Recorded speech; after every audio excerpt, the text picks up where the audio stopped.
The Epoch Times interviews an award-winning film director about his new movie. It's the kind of film moviegoers won't see from major Hollywood studios. The movie is about human rights violations in China. Peabody Award-winning director Leon sits down with the Epoch Times American thought leaders in a deep dive on aspects of his new film, UNSILENCED. More than 10,000 Falun Gong practitioners protest. The movie is set in China in the late 1990s and is based on true events. Lee explains it tells the story of a group of Chinese students and an American reporter's journey in exposing one of the biggest human rights atrocities in China, and that is the Chinese regime's decades-long persecution of Falun Gong. One aspect the movie touches on about the persecution is the methods authorities use against Falun Gong practitioners. We've seen practitioners' fingernails being pried out with bamboo shoots.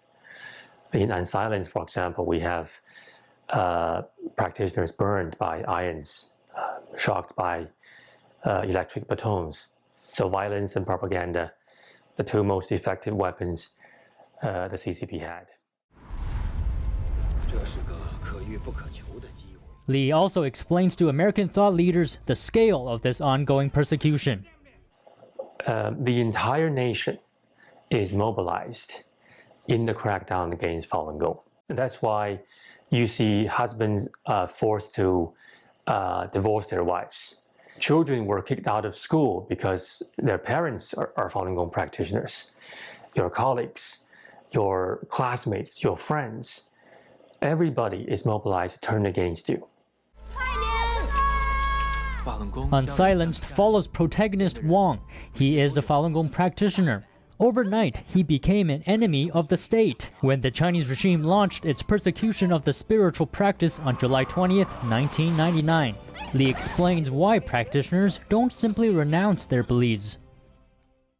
Some people felt, why don't you simply renounce your faith? Just go along with the party, and then you have a life. No, you won't have a life. Simply renouncing your faith is not enough.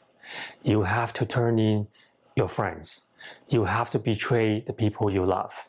You have to completely sell your soul to the regime in order to survive. And do you still call that surviving? Do you still call that living, right? The government is conducting one of the largest scale propaganda campaigns. As seen in the film, despite the regime's rampant propaganda and violent means of suppressing the practitioners, these individuals did not respond in kind. Rather, the practitioners have countered the persecution using peaceful means, such as distributing leaflets that expose Beijing's actions. But in this crackdown, authorities have even developed a particular way of catching people who distribute or produce such materials. The officials put special devices on their vans, and they would go through different communities trying to detect whose printers are running. And based on how long it is running, they can say, well, maybe this is underground material site that's being used to produce those leaflets. Lee says that the persecution of Falun Gong is very significant.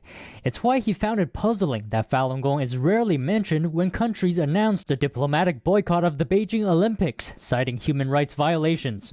When talking about the boycotting of the Beijing Olympics, it reminds me of something quite puzzling.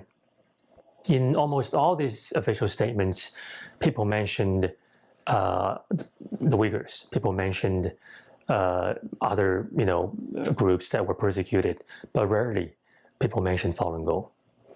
But it's very important to point this out because the methods that was perfected in the persecution of Falun Gong have later been used in targeting other groups, including the Uyghurs. UNSILENCED has been playing in the film festival circuit for some time. The movie was honored with an audience award at the Austin Film Festival. Lee says that in that screening, half the audience was left in tears. The movie will have a limited theatrical release starting Friday across North America.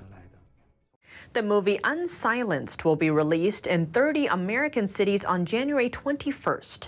Check the website for more details at www.unsilencedmovie.com.